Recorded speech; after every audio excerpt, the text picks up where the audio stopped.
문학에는요 여러 가지 장르가 있습니다. 그 중에 소설이라는 장르는요 발단, 전개, 위기, 절정, 결말이라는 이 다섯 구조를 가지고 있어요. 이 다섯 구조를 가지고서 정말 쫄깃쫄깃하게 쓴 소설은요 베스트셀러가 되기도 합니다.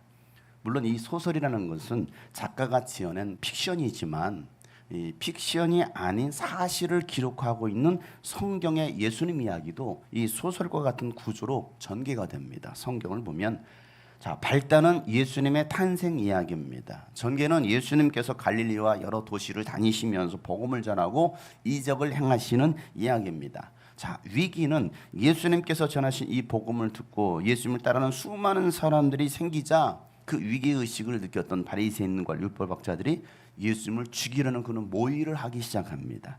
자, 절정은 예수님께서 예루살렘에 오르셔서 성전을 정결케 하고 마지막 이적을 행하시면서 하나님 나라의 복음을 전하시다가 십자가에서 죽으시는 장면이 최고조로 올라가는 절정입니다.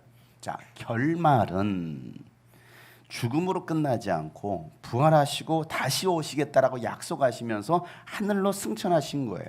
그리고 긴 여운을 남기고 다음 편을 기다리게 하는 이게 마가복음의 이야기 끝입니다. 그래서 마가복음 11장부터 16장까지는요 예수님의 3년 공생의 사역 기간 중에 마지막 사역을 기록하고 있습니다. 소설로 치면 어느 부분이에요? 절정입니다. 오늘 읽은 이 마가복음 11장부터가 바로 절정의 단계예요. 이제 어떻게 이 절정으로 끌어가는지 우리는 성경을 통해서 우리가 살펴보면 됩니다. 여러분 이 절정은 여러분 긴장감이 있겠죠. 뭔가 굉장히 그 긴장감, 그 절정으로 끌어올리는 장면이 바로 지난주 올리브산에서 있었던 벳바게와 베다니 가까이에 예수님께서 이르셨을 때 예수님이 제자 둘을 맞은편 마을로 보내시면서 새끼 나귀를 끌어오게 하셨던 거, 이게 바로 이 절정의 시작입니다. 자, 그 나귀는요 사람을 한 번도 태워본 적이 없었고 그 나귀의 주인도 있었어요. 그런데도 예수님은 그 나귀를 끌어오라고 말씀하십니다. 누군가가 왜 끌어가느냐라고 묻거든 주께서 쓰시겠다라는 그 말씀 한마디만 남기십니다. 자, 제자들이 들어간 마을은요 가난한 마을이었습니다. 예루살렘에서도 외곽에 있었던 베단이라는, 특별히 베단이라는 이 마을은 가난하고 병들고 소외된 사람들이 모여 사는 마을이었어요. 그 베다니에서 만난 사람이 누굽니까? 나병 환자였습니다. 예수님이 그 나병 환자의 병을 고치셨습니다. 그 마을에 살고 있던 사람이 누굽니까? 바로 나사로, 마리아와 마르다가 그곳에 살고 있었습니다. 그러니까 벳바게도 마찬가지였습니다. 이 벳바게라는 이 히브리어는요 베이트파게라는 단어인데, 베이트파게, 이 베이트는 집입니다. 베이트.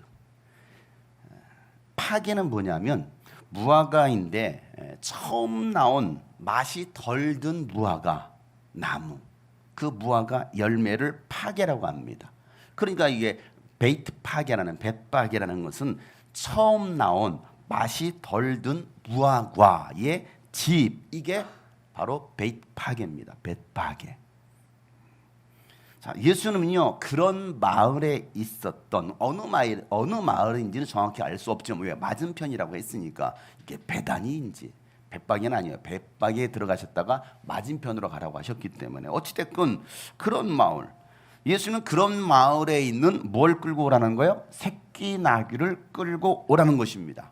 여러분 그렇다고 한다면 그 사람에게는 이 나귀가 귀한 것일까요? 흔한 것이었을까요? 네? 굉장히 귀하지 않았겠습니까? 어떻게 보면 살림 미천이었을지도 모릅니다. 그런 나귀를 누구에게? 예수님께 데리고 온 거예요. 나에게 있어서 굉장히 귀한 거, 내게 소중한 거 주님께 드린 것입니다. 헌신은요 쓰다 남은 거, 필요 없는 것을 드리는 것이 아니라 가장 귀한 것을 드리는 것이 바로 헌신입니다. 내가 가진 모든 것의 주인은 예수님이시기 때문이죠. 그리스도의 주재권을 인정하는 것이 신앙이다 라는 것을 우리가 계속 수요일날 말씀을 나누고 있어요. 예수님은 새끼 나귀를 타고 예루살렘으로 들어가시고 제자들과 수많은 백성들이 호산나를 찬양하면서 예수님의 뒤를 따릅니다. 여러분 얼마나 이게 흥분되는 장면입니까? 승리의 왕이 들어가시는 장면이라고 했습니다. 자, 마가복음 11장 1절 말씀이죠. 다 같이 한번 읽어보겠습니다. 시작. 예수께서 예루살렘에 이르러 성전에 들어가셨다. 그는 거기서 모든 것을 둘러보신 뒤에 날이 이미 저물었으므로 제자와 함께 베다니로 나가셨다. 자, 이게 베다니로 나가시는 장면. 예루살렘에서 베다니로 나가셨다고. 예루살렘 성전 안에서 베다니로 나가셨다고요. 자, 이 말씀을 보면 예수님께서 예루살em 성전에 들어가셔서 자, 그 안에서 벌어지고 있는 모든 상황들을 쫙 살펴보신 다음에 다 둘러보신 다음에 그리고 날이 이미 저물었으므로 12 제자와 함께 베다니로 나가시더라. 이게 오늘 읽은 이 말씀의 장면이죠. 어떻게 보면 이 분위기는요, 굉장히 폭풍전야와 같은 그런 분위기입니다. 그 다음날 무슨 일이 일어날지 굉장히 긴장이 되는 그런 순간입니다. 왜? 예수님은 이 나라를 위해서 예루살렘에 오셨거든요. 이 나라를 위해서 33년을 준비하신 거예요. 이 나라를 위해서 3년 반의 공생의 사역을 하신 거예요. 이 사건, 이 예루살렘으로 들어가시기 위해서.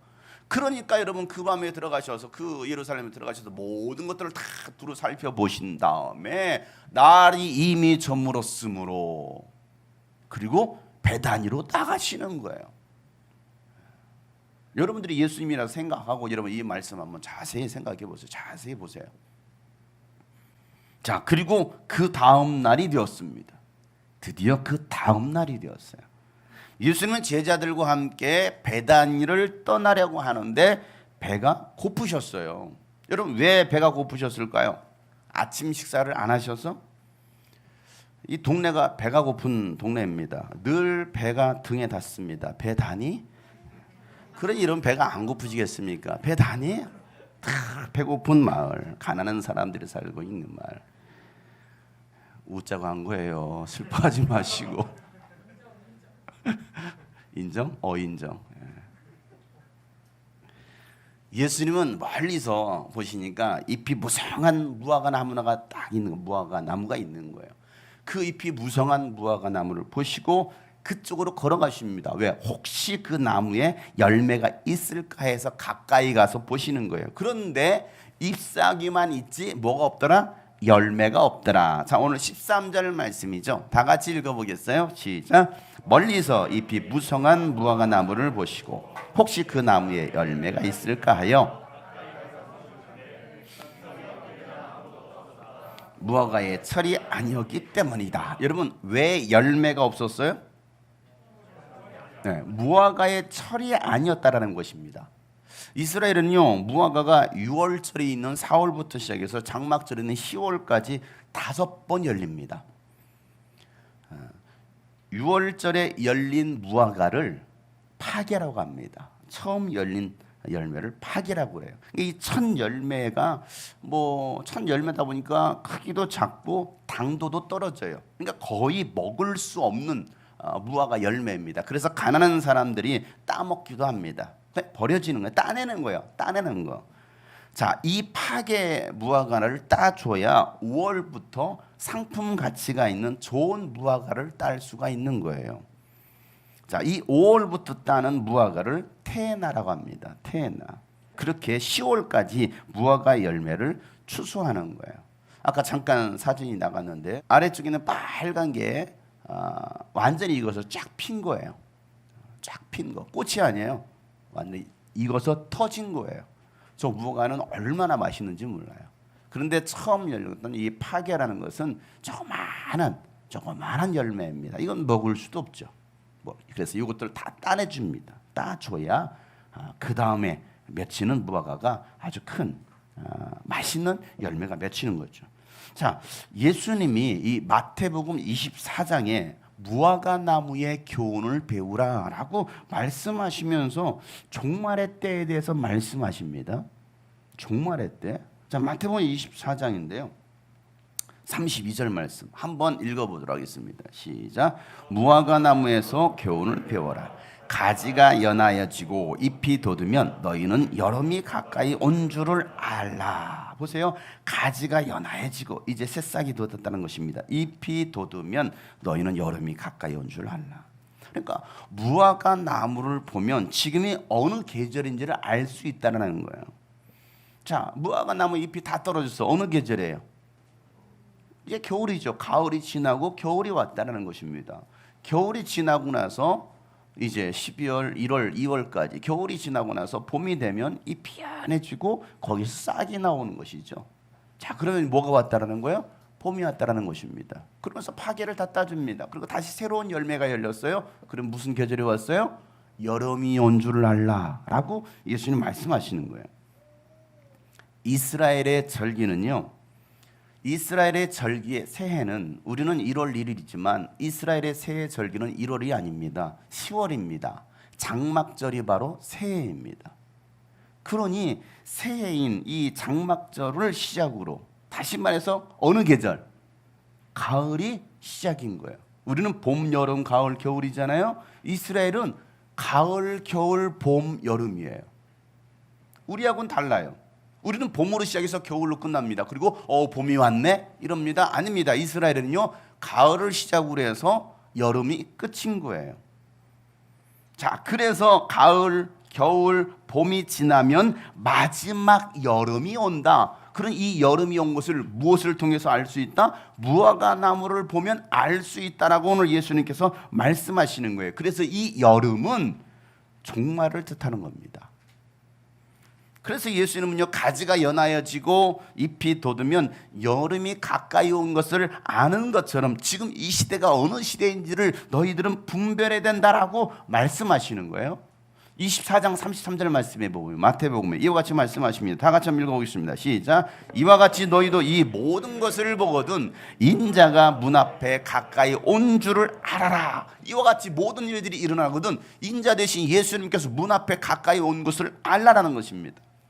자, 그래서 무화과는요, 이스라엘을 상징하는 나무입니다. 이스라엘의 역사를 보면, 이스라엘의 역사잖아요. 이스라엘의 역사를 보면 지금이 어느 때인지를 우리는 알 수 있다라는 것입니다. 마지막 이스라엘의 회복의 날, 잎이 돋는 날이 되면, 다시 말해서 이스라엘 땅에 예수 그리스도의 복음이 들어가서 그 이스라엘 땅이 회복이 된다면 예수님께서 다시 오실 것이다라고 말씀하고 계시는 거예요. 모든 민족에게 복음이 증거되어야 하리니, 땅 끝까지 이르러 복음이 증거되어야 하리니, 그 땅 끝이 어디입니까? 바로 이스라엘이 땅 끝이 되는 거예요.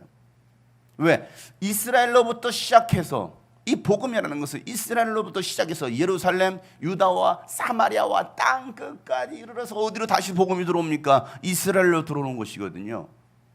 그러니까 지구 한 바퀴를 돌아서 이스라엘로 복음이 들어오면, 야, 예수님이 문 앞에 이르는 줄을 너희가 알아야 돼 라고 말씀하고 있는 겁니다. 지금 그 예수 그리스도의 복음이 이스라엘 땅으로 들어가고 있습니다. 유대인들 가운데 예수를 믿는 메시아의 주라고 말하는 이들이 15,000명, 18,000명 정도 된다라고 말을 합니다. 그 땅에서 수많은 사람들이 예수를 믿기 시작하고 또 많은 이방인 그리스도인들이 그 땅으로 들어가고 있어요. 자, 이런 현상들을 보면서 너희들은 마지막 때가 온 줄 알아야 된다라고 오늘 예수님께서 말씀하시는 거예요. 자, 그런데 예수님께서 요구하신 이 잎이 무성한 무화과 나무는 열매철이었다라는 거예요? 철이 아니었다라는 거예요? 열매철이 아니었다라는 것입니다. 왜? 그때가 어느 때였으니까? 6월절 전이잖아요. 6월절 전. 그러니까 6월절은 언제 있느냐면 3월 말이나 4월 초에 6월절이 있습니다. 그러니까 6월절 전이기 때문에 무화과를 딸 때가 되지 않은 거예요. 그런데도 예수님은 이 무화과 나무에서 뭘 따려고 했어요? 열매를 얻기를 원하셨다라는 것입니다.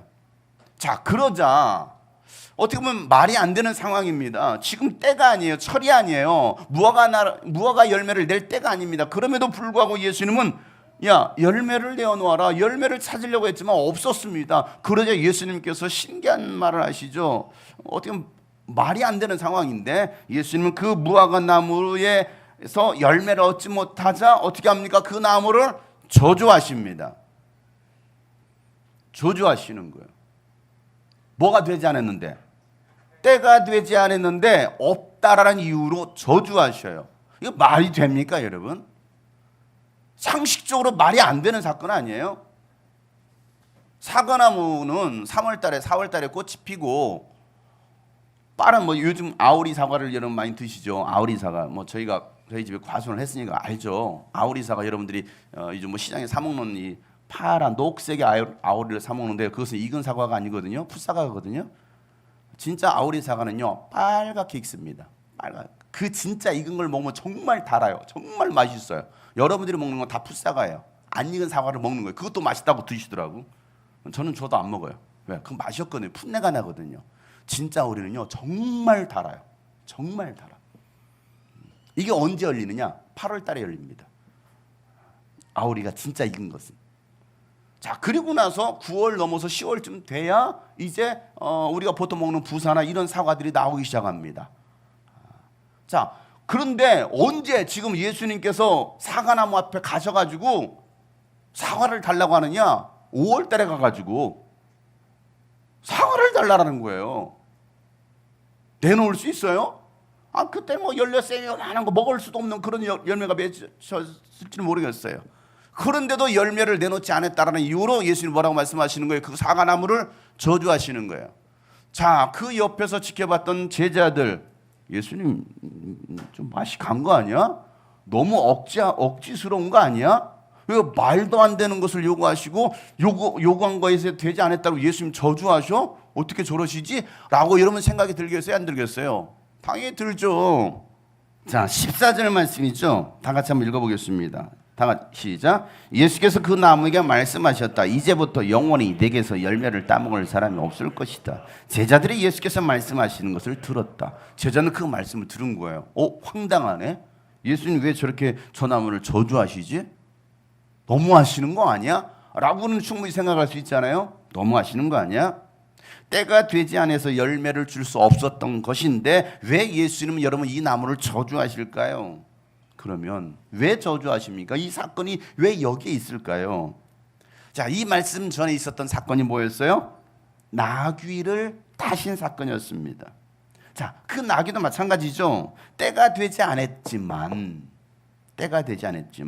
요구하시는 거예요. 이 무화과 나무를 요구하신 것은 바로 주인이 누구냐를 말씀하시는 거예요. 나귀의 주인이 누구냐? 이 무화과 나무의 주인이 누구냐를 지금 예수님께서 말씀하시는 것입니다.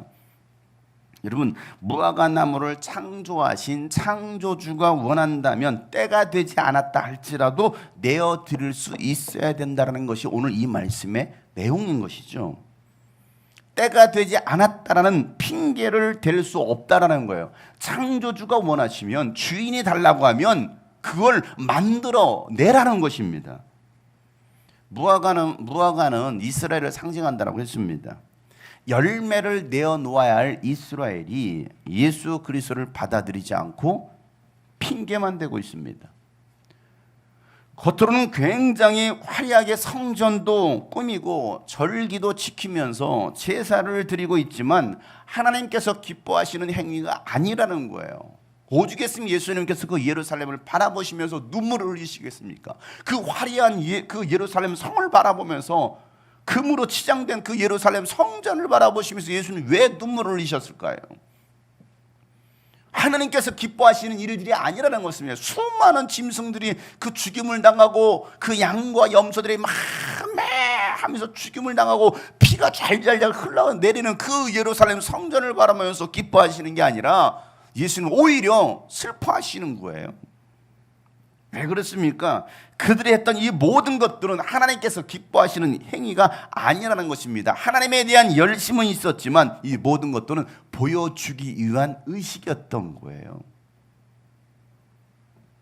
그저 율법에서 하라고 하니까 그들은 하고 있는 거예요. 주일 성수하라고 하니까 안식일을 지키라고 하니까 그들은 두려워서 그냥 하고 있는 거예요. 그게 마치 잘하고 있는 것인 것처럼, 그리고 오히려 그런 거에 더 붙여서 살을 붙여서 더 화려하게 만들어 갑니다. 마태복음 23장 5절 말씀에 보면 그들이 하는 모든 일은 사람들에게 보이려 하는 것이다. 그들은 경각을 크게 만들어서 차고 다니고 옷수를 길게 늘어뜨린다라고 예수님 말씀하십니다. 자, 경문과 이마에 붙이는 이 경각을 크게 만들어서 차고 다니니까 여러분 얼마나 사람들이 볼 때 경건해 보입니까? 저 사람 신앙이 있어 보이네 그러지 않겠습니까? 이마 위에다가 큰 경각을 차고 다니니까 여러분 얼마나 있어 보여요. 요즘 현대 유대인들요, 이 현대 유대인들도 이 경문곽이라고 하는 테필린이라고 합니다. 테필린. 이 테필린을 이마에 차고 다닙니다.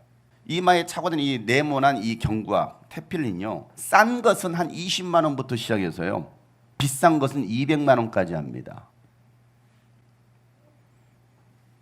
자, 이마에다가 저렇게 비싼 것을 찰수록 사람들은 더, 야, 하나님의 말씀을 사랑하네, 율법을 잘 지키고 있네 라고 여러분 생각하지 않겠습니까? 저 테필린에는요 4개의 성경 구절을 기록한 양피지를 저 네모난 작은 가죽 상자에 넣고 다니는데요, 그리고 이마에 붙이는데요, 유대인들은요 일상생활 속에서 날마다 이 율법에 대한 의무와 또 하나님을 기억하기 위해서 13세 이상 된 성인들이죠, 13세 이상 된 이 유대인 남자들은, 여자들은 하지 않아요, 남자들은요 이 가죽끈을 사용해서 이마와 이 손에다가 메고서 하루에 3번씩 기도를 합니다. 3번씩 기도를 해요. 그 4가지 성경 구절이 뭐냐? 출애굽기 13장 1절부터 10절에 있는 유월절 규례에 관한 말씀입니다. 반드시 유월절을 기억하라고 했으니까 그 유월절을 기억한다는 것입니다. 또 11절부터 16절까지는 장자 성별에 관한 규례입니다. 거룩에 관한 거예요. 성별에 관한. 또 신명기 11장 13절부터 21절까지는요 율법 복종에 관한 규례예요. 반드시 율법을 지키라는 그 규례입니다. 하나님만이 이스라엘의 구원자시라는 것을 날마다 기억하고 오직 하나님만을 사랑하고 하나님의 말씀에 절대로 복종해야 된다는 의미로 이 테필린을 차고 다니는 겁니다. 그리고 아론의 수염에서 흘러내려오는 그 성령의 기름 부으심, 이 성령의 기름 부으심이 옷깃까지 흘러내리라고 옷술을, 왜? 옷술을 만들려고 했잖아요. 옷술을 길게 늘어뜨리는 거예요. 길게 늘어뜨립니다. 그러니 누가 봐도 경과 큰 거 찾죠. 손에는 신이라는 쉐마 들으라라는 이 신의 글자로 가죽띠로 둘렀죠. 옷수는 길게 늘어뜨렸죠. 그리고 걸어다니니 여러분 얼마나 누가 봐도 야 있어 보이지 않습니까? 멋있어 보이지 않겠습니까? 물론 처음 의도는 하나님의 말씀을 기억하고 하나님의 말씀대로 살고 항상 하나님을 사랑한다는 의미로, 율법을 사랑한다는 의미로 시작했던 것이 이제는 보여주기 위한 그런 형태로 바뀌어버린 거예요. 예수님은 지금 그걸 지적하고 계십니다. 여러분 제사장들의 옷은 얼마나 화려합니까? 출애굽기 20장에 보면 이 제사장의 옷을 어떻게 만들어야 되는지에서 자세하게 기록하고 있는데요, 제사장들이 입는 이 예복, 금실과 청색실과 자주색실과 홍색실과 가늘게 꼰 모시실로 정교하게 감을 짜서 예봇을 만들고 또 이스라엘 12지파를 상징하는 12보석을 가슴에 달았습니다. 보석이 번쩍번쩍 빛나는 것이죠. 이런 옷을 입고 제사를 지낸 여러분 얼마나 멋있어요?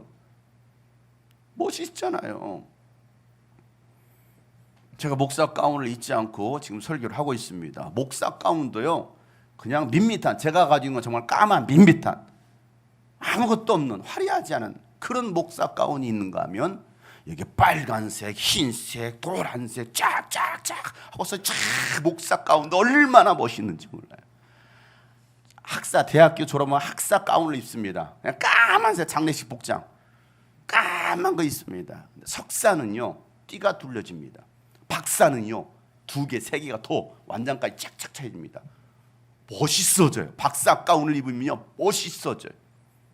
누가 봐도 멋있다.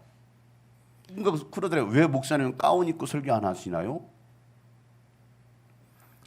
화려한 목사 가운을 입고 설교하면 그 설교에 은혜가 되고 능력이 있나요? 제사장들 겉으로 보여지는 화려함은 있는데 하나님의 은혜는 없는 거예요. 금으로 꾸며진 성전은 있는데 그곳에 하나님은 계시지 않는 거예요. 이사야서 66장 1절부터 3절 말씀에 보면 이렇게 기록하고 있습니다. 주님께서 말씀하신다. 하늘은 나의 보좌요 땅은 나의 발 받침대다. 그러니 너희가 어떻게 내가 살 집을 짓겠으며 어느 곳에다가 나를 쉬게 하겠느냐. 주님의 말씀이시다. 다 같이 시작. 나의 손이 이 모든 것을 지었으며 이 모든 것이 나의 것이다. 겸손한 사람, 회개하는 사람, 나를 경외하고 복종하는 사람, 바로 이런 사람을 내가 좋아한다. 소를 죽여 제물로 바치는 자는 사람을 제물로 바치는 자와 같다. 양을 잡아 희생제물로 바치는 자는 개의 목을 부러뜨리는 자와 같다. 부어드리는 제물을 바치는 자는 돼지의 피를 바치는 자와 같다. 분향을 드리는 자는 우상을 찬미하는 자와 같다. 이러한 제사장들은 나의 뜻을 묻지 않고 제 뜻대로 한 자들이다. 오히려 가증한 우상 숭배를 즐겼다. 가증한 우상들을 진정으로 좋아해야겠다. 오늘 말씀 보세요. 이 우주 만물은 하나님께서 창조하신 거예요. 하나님께서 손수 만드신 이곳에, 그런데 사람이 만든 그곳에, 허접한 곳에 거하시겠느냐? 라고 말씀하시는 거. 하나님 이 모든 것을 만드셨는데 사람들이 만든 그곳에 내가 거하겠느냐?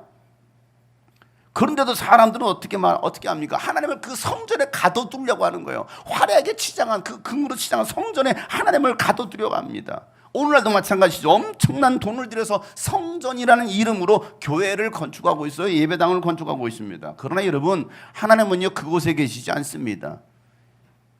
이것은 그저 우리가 모여서 예배하는 예배 장소라는 거예요. 그런데 성전을 올려드립니다. 봉헌합니다. 하나님은 그곳에 계시지 않아요.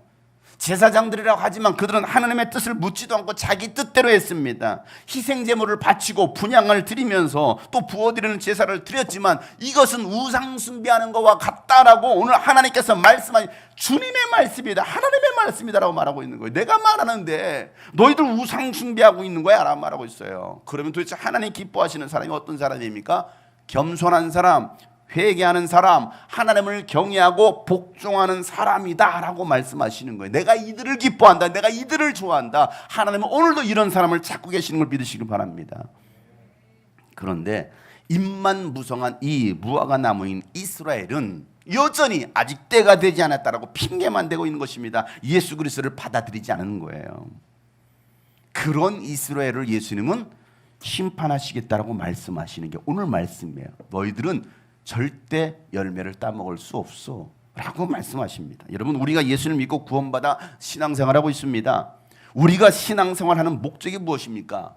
잎만 무성한 나무처럼 사람들에게 보여주기 위한 것입니까? 아니잖아요. 하나님은 여러분을 관상수, 보여주기 위한 관상수로 심은 것이 아니라 과실수로 심으셨어요. 열매 따기를 원하시는 거예요. 여러분을 통해서 열매를 보시기를 원하시는 것입니다. 여러분을 통해서 또 다른 영혼을 구원하시기를 원하시고 여러분을 통해 또 다른 교회가 세워지기를 원하시는 거, 이게 우리를 구원하신 이유라는 사실입니다. 그런데 여러분 영혼의 주인 되신 주님께서 여러분에게 열매를 요구하실 때에 아직 때가 되지 않았어요. 핑계만 대고 있지 않을까? 열매를 드리지 못하는 사람이 되어 있지는 않을까? 신앙생활을 시작한 지 3년이 되고 5년이 되고 10년이 되었으면 열매를 내어놔야 되는데 열매를 내어드리기는커녕 삶의 변화도 일어나지 않아요. 헌신하지도 못해요. 한 사람도 전도하지 못하는 사람. 그러면서 여전히 때가 되지 않았어요. 아직 준비가 되지 않았습니다. 핑계만 대고 있지 않을까? 여러분, 그것은 우리들의 생각이에요. 주인 되신 예수님께 찾으시면 우리는 만들어내야 돼요. 창조주가 원하시면 아직 때가 되지 않았는데요 라고 말하는 것이 아니라 만들어낼 수 있어야 된다는 사실이죠. 지난주에 침례식이 있었습니다. 예수님을 믿기 전에 삶을 정리하고 예수님을 주로 고백하고 나는 예수님과 함께 십자가에 못 박혀 죽었고 이제 예수님과 함께 부활하여 산다라는 고백으로 침례를 받았습니다. 그렇다고 한다면 이젠 거듭난 삶으로 침례 교인으로 살아가야 되는 거죠. 전도자의 삶으로 살아가는 것입니다. 왜? 나는 예수와 함께 죽고 예수와 함께 살았습니다 라고 고백하는 침례를 행했기 때문에. 여러분 대부분 침례 받으신 분들 아닙니까? 그러면 이제 우리의 삶이 무엇이냐 이거예요. 침례 받은 걸로 끝났느냐? 아니라는 것이죠. 이제는 우리를 통해서 열매가 맺혀져야 된다는 사실이에요. 마지못해 억지로가 아니라 주님이 날 구원하신 그 은혜를 감사하면서 기쁨으로 열매 맺는 신앙생활을 해야 된다는 사실입니다. 무화과가 1년에 5번 열매를 맺는 것처럼 열매 맺는 신앙생활을 해야 되는 것입니다. 왜? 그 열매로 그 나무를 알 수가 있어요. 마태복음 7장 15절부터 20절에 예수님께서 이 열매에 관한 말씀을 하십니다. 거짓 예언자들을 잘 살펴보아라.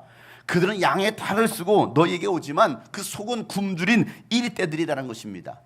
너희는 그 열매를 보고 그들을 알아야 된다. 가시나무에서 어떻게 포도를 따며 엉겅퀴에서 어떻게 무화과를 딸 수 있겠느냐. 이와 같이 좋은 나무는 좋은 열매를 맺고 나쁜 나무는 나쁜 열매를 맺는다. 좋은 나무가 나쁜 열매를 맺을 수 없고 나쁜 나무가 좋은 열매를 맺을 수 없는 것처럼 좋은 열매를 맺지 않는 나무는 찍어서 불 속에 던진다.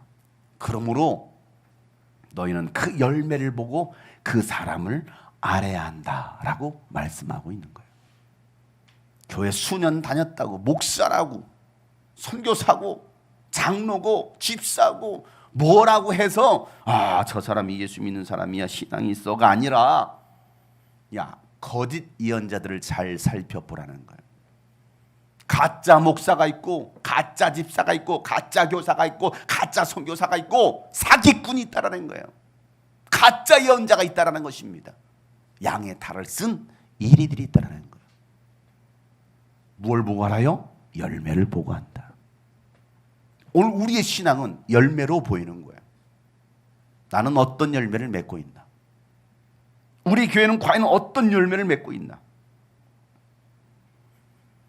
거짓 예언자들은 양의 탈을 쓰고 옵니다. 겉은 양이지만 속은 굶주린 이리들이라는 거예요.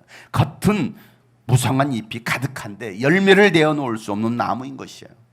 좋은 나무가 좋은 열매를 맺습니다. 좋은 열매를 맺지 못하는 나무마다 그 나무를 찍어서 불 속에 던지시겠다.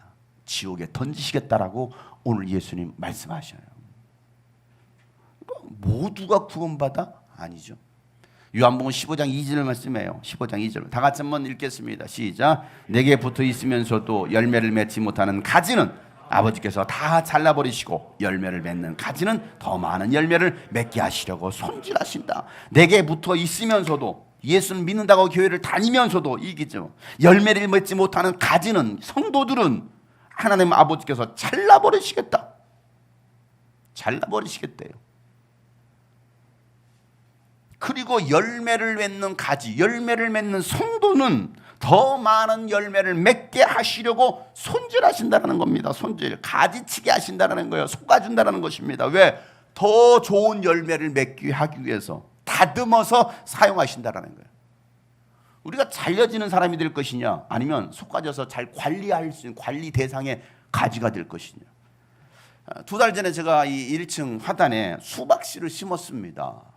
수박을 먹고, 사실은 수박을 사다가 수박을 먹고 씨가 나와서 이를 한 씨를 한번 뿌려보자 해가지고 제가 씨를 2군데 뿌렸어요. 2층에 있는 화분에다가 뿌리고 1층에 있는 화단에다가 뿌렸습니다. 그랬더니 한 2주 지나니까 이 화분에서도 싹이 나왔고 1층에서도 싹이 올라왔습니다. 그런데 2층의 화분에서는 빛을 제대로 받지 못하니까 얘가 그냥 길쭉해지기만 계속 길쭉해지는 거예요. 콩나물이 되는 거예요. 콩나물 되다가 결국은 시들어졌어. 왜? 힘이 없어요. 콩나물 되니까 더 이상 자라지도 못해. 그러다가 말라 비틀어 죽었어요. 그 흔적을 여러분 지금 내려가도 볼 수 있을 것입니다. 그런데 1층에는 이게 싹이 나오더니 막 제대로 된 줄기가 막 뻗어나가기 시작했습니다. 얼마나 많이 뻗어나가기 시작하니 제가 막 울타리에 막 계속 돌렸어요. 막 계속 돌리고 얼마나 잘 자라든지. 제가 아침마다 풀도 뽑아주고요, 막 물도 주고요, 또 젖줄기도 막 잘라줬어요. 그랬더니 수박 두덩이가 열렸어요. 제일 어렸을 때 사진부터 시작해서 점점 커가는 거예요. 와, 저 수박이 저렇게 잘 자라다니. 지나가는 사람마다 다 눈독을 들이고 있습니다. 온 동네 주민들이 지나가면서 수박을 보고 인사하고 갑니다. 문화인사 수박님 잘 계셨습니까? 하면서 다 문화인사하고 있어요. 여러분, 잎만 무성하고 수박이 맺혀지지 않았다고 한다면 그 수박 이 넝쿨을 뽑아냈을 겁니다. 그런데 아직까지 이 화단에 남아있는 이유가 어디십니까? 열매를 맺었기 때문이에요. 두덩이가 맺힌 거예요. 두덩이가 맺혔습니다. 신앙생활은요, 열매를 맺는 거예요. 예수님은 열매 맺지 못하는 이 이스라엘을 심판하시겠다라고 암시적인 메시지를 이 무화과 나무를 저주하시는 거예요. 너 저주받아. 유대인이라고? 너 교회 다닌다고? 착각하지 마. 구원이 거기에 임하는 게 아니야. 열매가 있느냐라고 말씀하시는 것이죠. 예수님을 그리스도로 인정하지 못하는 이스라엘을 하나님은 심판하시겠다는 것입니다. 선민이라 할지라도, 모태 신앙인이라 할지라도, 목사라 할지라도 열매 없는 신앙은 결국 버림받는다라는 것이 오늘 이 말씀의 핵심입니다. 그럼 이렇게 끝나버리면 안타깝잖아요. 절망이잖아요. 회개만 하면 끝납니까? 그럼 어떻게 하면 열매를 맺을 수 있어요? 그래서 예수님은 열매 맺는 비결을 요한복음 15장 4절에 이렇게 말씀하십니다. 열매 맺기를 원하시는 분 한번 큰 소리를 읽어보겠어요. 시작.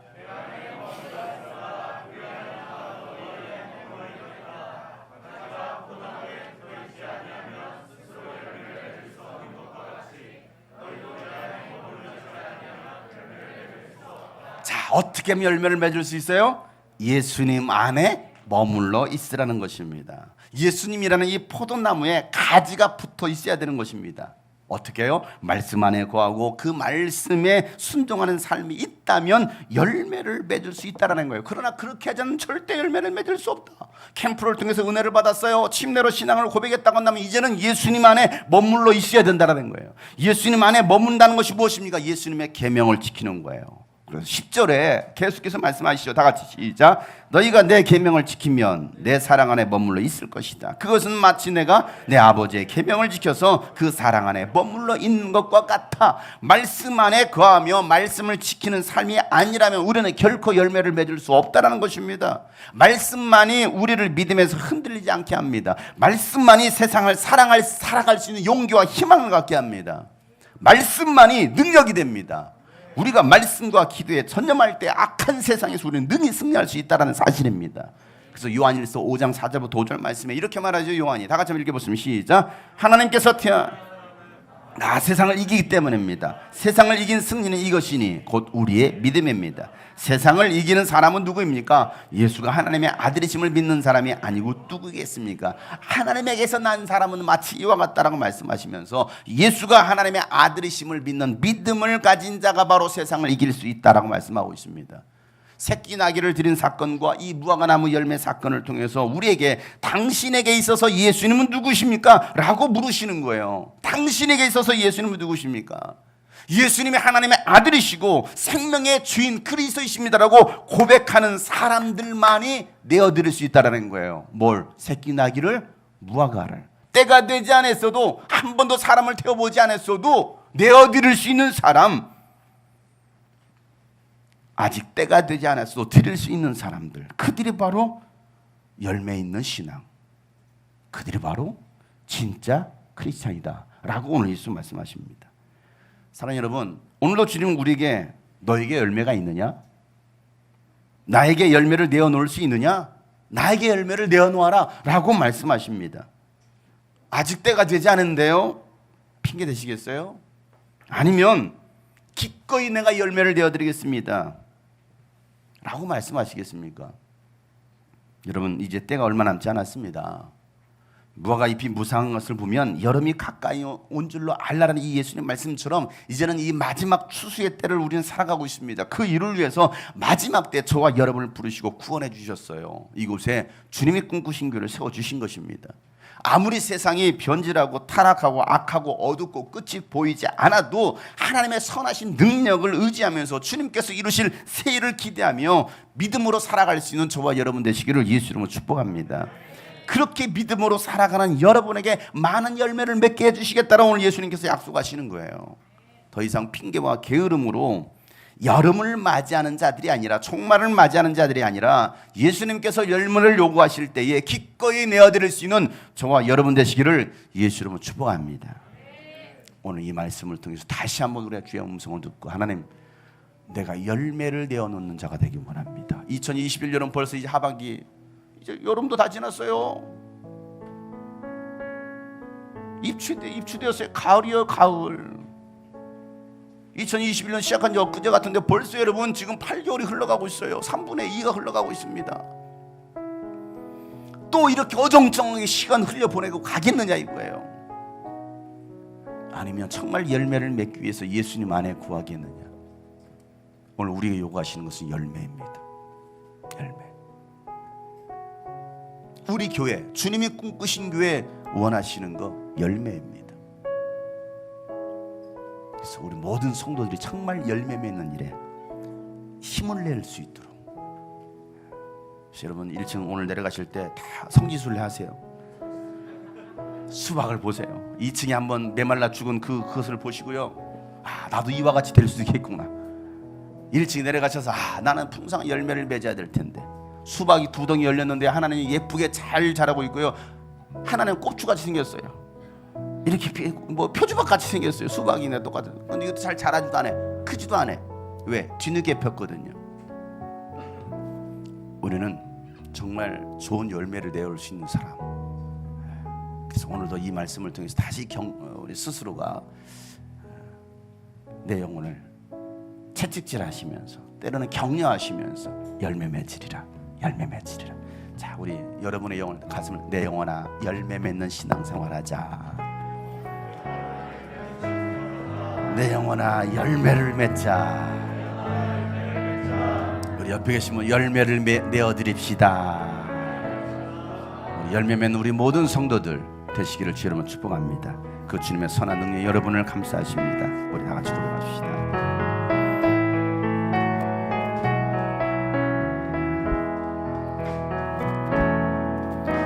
그 선한 힘에 고요히 감사하여 그 놀라운 평화를 누리며 나 그대들과 함께 걸어가네. 나 그대들과 하늘을 여네. 지나간 허물 어둠의 날들이 지나간 허물 어둠의 날들이 무겁게 내 영혼 짓눌러도 오 주여 우릴 외면치 마시고 약속의 구원을 이루소서. 그 선한 힘이 우리를 감쌉니다. 그 선한 힘이 우리를 감싸시니 믿음으로 일어날 일 기대하네. 주 언제나 우리와 함께 계셔. 하루 또 하루가 날 새로워. 주께서 밝히신 작은 촛불이 어둠을 헤치고 타오르네. 그 빛에 우리 모두 하나 되어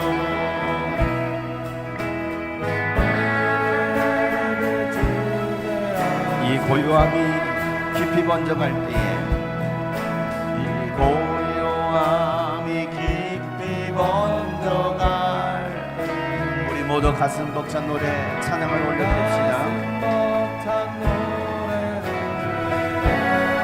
다시 하나가 되어 다시 하나가 되게 소서. 당신의 빛이 빛나는 이 밤 선한 힘이 우릴 감싸시니 믿음으로 일어날 일 기대하네. 주 언제나 우리와 함께 계셔. 하루 또 하루가 그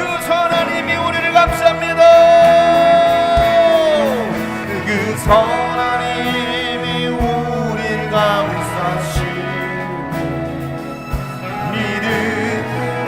열매 맺는 신앙생활을 합니다. 열매 맺는 교회가 됩니다. 주 언제나 여러분과 함께 하십니다.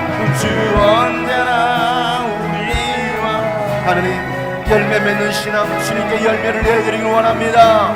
주님께 열매를 내드리길 원합니다. 주님 앞에 결단하며 다같이 한번 간절하게 기도합시다. 하나님 아버지여 하나님이 우리를 감싸시니 믿음으로 일어나는 기대하네. 주 언제나 우리와 함께 계셔 나를 또 하루가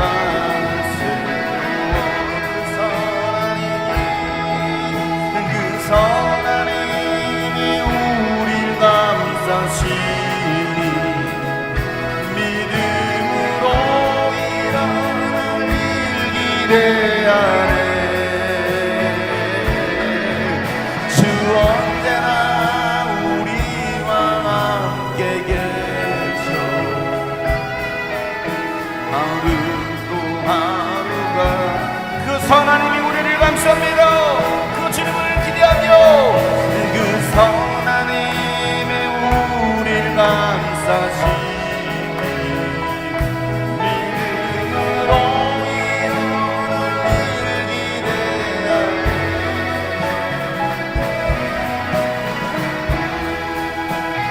우리와 함께 계셔